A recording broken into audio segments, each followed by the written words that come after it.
So I'm going to play a couple songs for you that were inspired by my work with Indigenous people and also just being in touch with the land here in Ohlone territory. Back in 2006, my rent was increased in Yalamu from $1,400 a month to $3,500 in 1 month. So I was functionally evicted and ended up, I was touring a lot with my band. No, I guess that was 2012. That's when that happened. And so I was touring around the world with the band, put everything in storage, came home, found a place to live in the East Bay, and was looking for a home to buy with my family. And so we looked and we put in 20 offers on homes. And my father had passed away, so I had a little inheritance to use as a down payment. And everywhere we put in our offers, there was always someone who could offer all cash, usually someone who worked in the tech industry. And so 20 disappointments later, we just gave up. And then one day we were walking in Berkeley and saw a sign for a magical urban farm in Oakland. And I'm married to a farmer, and he's always complaining about how there's not enough land. So I said, well, that's interesting. Let's go check it out. We hadn't looked at a house in a couple of years, like 2 years. So it's like, oh God, no, let's not go. I'm like, look, it's right within our budget. Let's just try it. So we went and looked, and it was beautiful. It was a small house that had been built in the 1900s, and about a 1/4 acre of land going down the hill that's never been built upon. There were ancient pear trees, apple trees, it was an orchard, and there was a creek that had run through it. And I remember when one of our Ohlone friends, Charlene Sewell, said to me, you know, the native people would build their villages where the redwood tree and the oak tree would grow side by side, because then they knew they had food and water. And there were redwood trees and oak trees on this land, and a creek that the woman who was selling it wanted to make sure was restored. And so we met with the realtor who was there that day, and she said, yeah, there were 300 people here yesterday. It's crazy. I was like, okay, great. So this is another house that we're not going to get. She's like, no, you two need to put an offer in. Like, no matter what, they're looking for people just like you. She knew what I did around police violence. She knew what my husband did with his earth carrying. And so we're okay. And so we called our friend, who's an Ohlone matriarch of the Chochenyo territory, Karina Gould. And we said, Karina, we don't believe in owning land in stolen indigenous territory, but we keep having our rent increase, we keep getting evicted, and we need some stability for our family, for our work. Do we have your permission and blessing to buy this home, or at least put an offering on this home in Oakland? There's a creek they want us to restore, they want it restored, and we really think we can honor this land. And so she said, you have my blessing, and I pray that my grandchildren and your children will play together in that creek. And at that point, I had one child. I was like, gosh, she said children, that's a little weird. We weren't really planning on having another one. And so we went and made our offer. And our offer was apparently third from the bottom of 37 offers. There were 5 offers for over $1 million. 2 of them were all cash. Ours was nowhere near that. And in our offer, we wrote a letter. And we talked about living on stolen native land. And we talked about our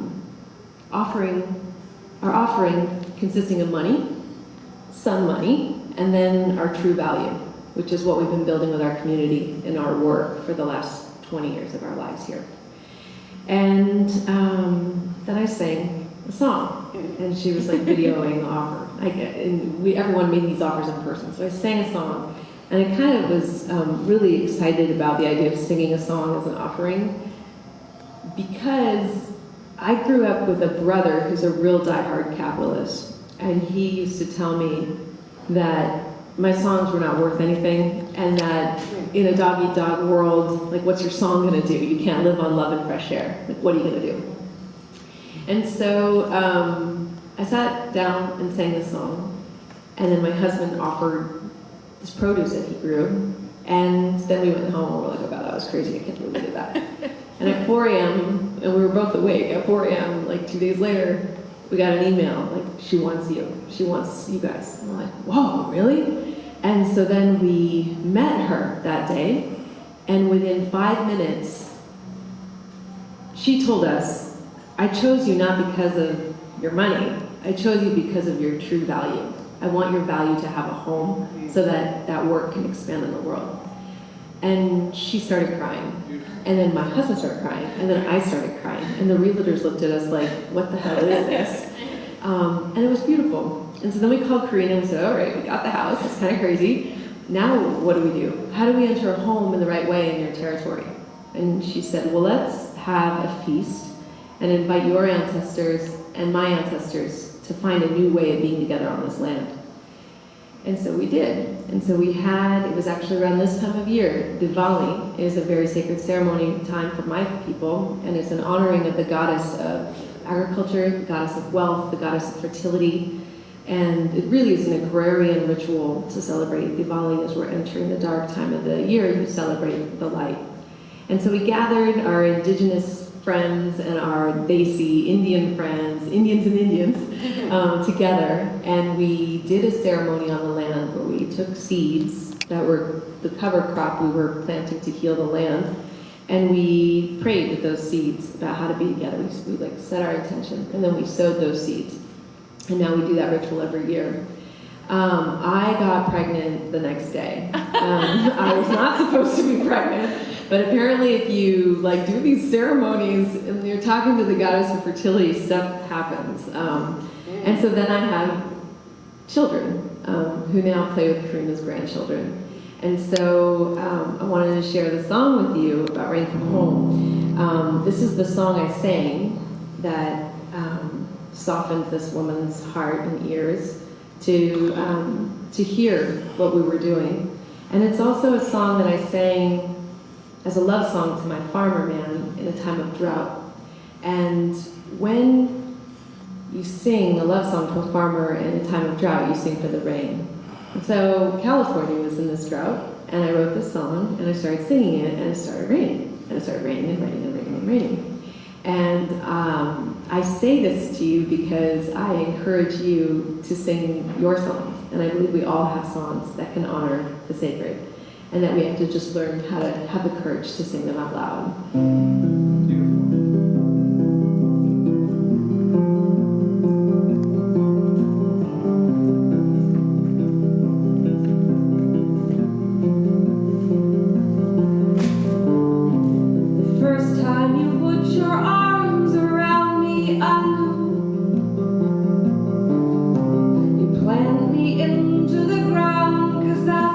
You do,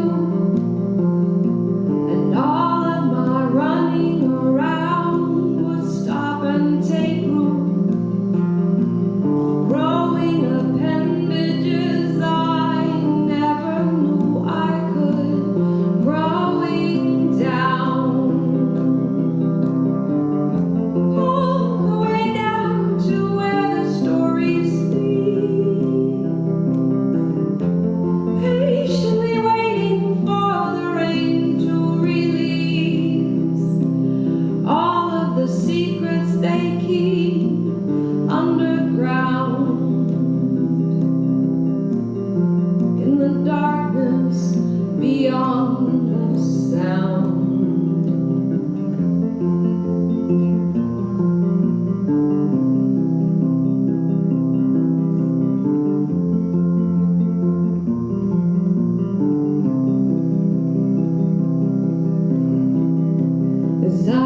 Ephesians went through this land. And so, living on this land now, we have found a spring where the water comes out of the hill, and we have coaxed the spring and brought some water back to healed land, and we dug swales and to capture the water and slow it down. And then the neighbors next to us were like, well, you guys clearly need more room. Why don't you just take down our fence? We haven't used this quarter acre in the last 20 years. And we said, oh, okay, that's a good idea. So we had a party. We called it Decolonize the Land. And we started working with Karina and her nonprofit, Segura Te, to talk about how to rematriate the land. How do you give the land back? How do you bring Indigenous presence back, not just as a way to make me feel good, but actually as a way of giving the land back? And so we engaged the neighbor on the right and the neighbor on the left in this process. And now we share 11 chickens, and we're building housing to house people who are housing insecure. And we build a schoolhouse out of the clay and dirt from the house, from the land, to start an earth school for preschool children. And we are learning how to be together. And so this song I wrote as we were walking in the land with Karina Gould. I was telling her, you know, Karina, we're like finding all these shells here on this land. And she's like, interesting. And I was like, well, you know, there's like fragments of shells, old shells. They're clearly chalky and old. And farmers used to put oyster shell into the land to increase the calcium content. So I was like, oh, maybe it was the farmers. But I was like, no, this is kind of like, is this a village site? Then as we were walking, we walked this one turn, and I looked on the ground, and there was an entire clamshell this big, just right there. And I picked it up, and I'm like, clearly this is for you, Karina. And it was old, chalky and old. And ever since, we found this beautiful nautilus, like with one hit on it. Where we live, we believe, is an Ohlone village site. It's a beautiful, beautiful territory. And when one of our friends, Charlene Sewell again, was sitting with me, and I was telling her about how we came to be on this land, 20 flickers, the birds with the bright orange feathers that people will use in their regalia, 20 flickers flew in the tree right in front of us. And she's like, interesting. So there's all this magic that's been happening there. And I started to imagine what it would be like to see if we could bring the water back. Can we bring the people back? Can we bring the Thule back? Can we bring the bear back? Can we bring the mountain lion back? And as I sit and I look at the land, I try to really imagine what was there, because it wasn't that long ago. So how do we heal from genocide? How do we move forward in a different way as a culture? So this is a song about that. It's called Stolen Land.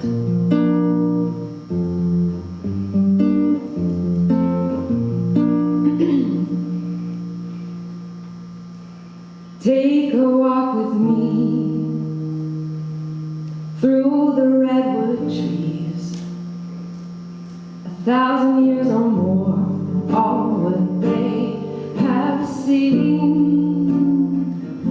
Like grizzlies sitting here, just taking in the view, while the wind whispers songs we alone knew. Watch the water come down now, from the peaks to the bay, carrying the memory of another way. Oh, everywhere I walk, everywhere I stand, everywhere I go, I'm on stolen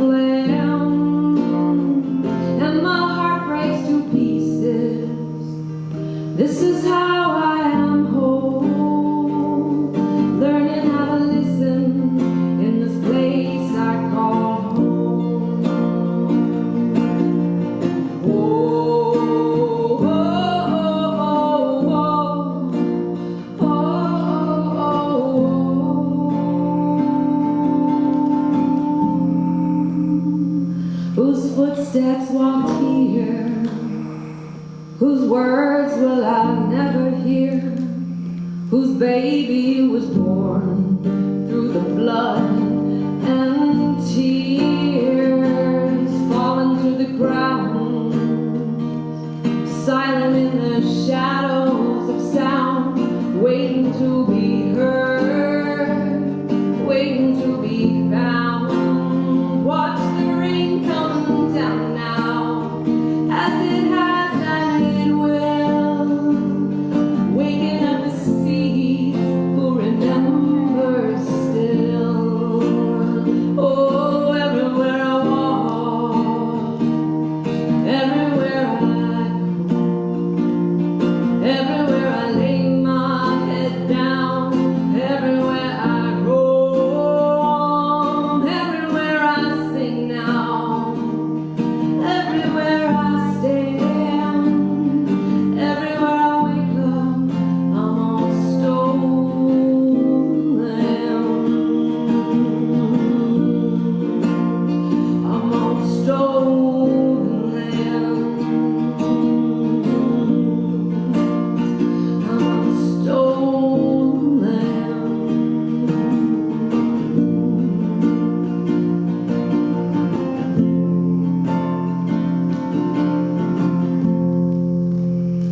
Yes, my heart breaks to pieces. This is how